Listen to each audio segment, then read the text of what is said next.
Wow, you've really sent over some fascinating stuff for this deep dive. Notes, articles, research studies, all focused on women's mental health. Yeah, it's a topic that I think deserves a lot more attention. Totally. I mean, even just glancing through this material, it's clear that there's so much more to it than just like feeling stressed or sad sometimes. Right. And that's what I find so interesting about the sources you picked. It's not just looking at symptoms or diagnoses, but really digging into all the factors that contribute to women's mental well-being, like the biological stuff, the societal pressures, and the cultural influences. It's all intertwined. Exactly. It's like a web, right? hmm So where do we even begin to untangle all of this? Well, maybe we can start with something that really stood out to me in your notes, and that's the whole conversation around Oh, hormones. yeah.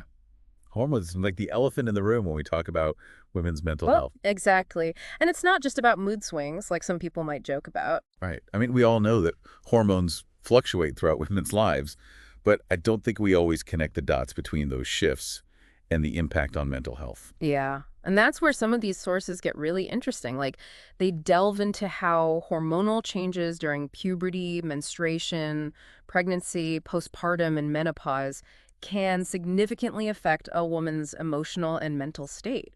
It's kind of mind-blowing when you think about it. Like Yeah. our bodies are going through all these massive changes, and of course that's going to have an impact on our minds too. Absolutely. And it's not always easy to recognize or even talk about. There's still so much stigma around, say, premenstrual symptoms. You mentioned PMDD in your notes, right? Yeah, premenstrual dysphoric disorder. It's a condition that goes way beyond just feeling a bit irritable before your period. Oh, wow. I've heard of it, but to be honest, I don't really know much about it. Well, it's something that a lot of women experience, and it can be really debilitating. We're talking about severe mood swings, intense anxiety, even depression. That sounds really tough. It is. And what's interesting is that research is now suggesting that there might be a link between specific hormone fluctuations during the premenstrual phase and increased anxiety levels. Especially, it seems, for younger women who are still transitioning into adulthood. Right. It makes you think how much of what we might perceive as just personality quirks or stress is actually tied to these biological changes. Totally. And then on top of that, you add in all the societal expectations and gender Oh, roles. yeah. That's a whole other layer of complexity. We can't talk about women's mental health without addressing the cultural pressures that they face. It's like this invisible weight that women carry around, It's right? like an invisible backpack filled with expectations and judgments. One of the things that kept popping up in your notes was this idea of the superwoman ideal. Ugh, the superwoman, the woman who can effortlessly do it all, have a high-powered career, be a perfect mom and partner, maintain a spotless home, look amazing, all while never breaking a sweat or showing any weakness. It's exhausting just thinking about it. Right. And it's an impossible standard to live up to.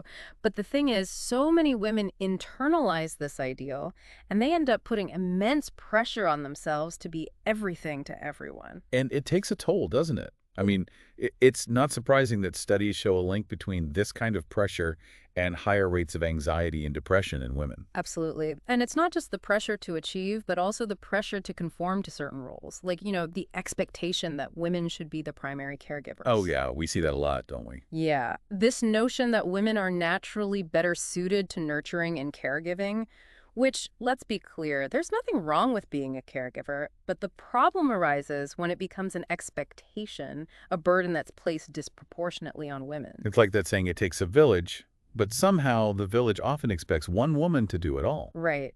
And it's not just about children either. It's also about caring for aging parents, supporting partners, taking on the emotional labor in relationships. It all adds up. And this caregiving burden, as one article called it, can be incredibly isolating and draining, both emotionally and mentally. And it's often invisible, too. Society doesn't always recognize the mental and emotional toll that caregiving takes. It's like being on call 24/7 with no breaks, no recognition, no time for yourself. It's no wonder that burnout is such a common issue for women. Yeah.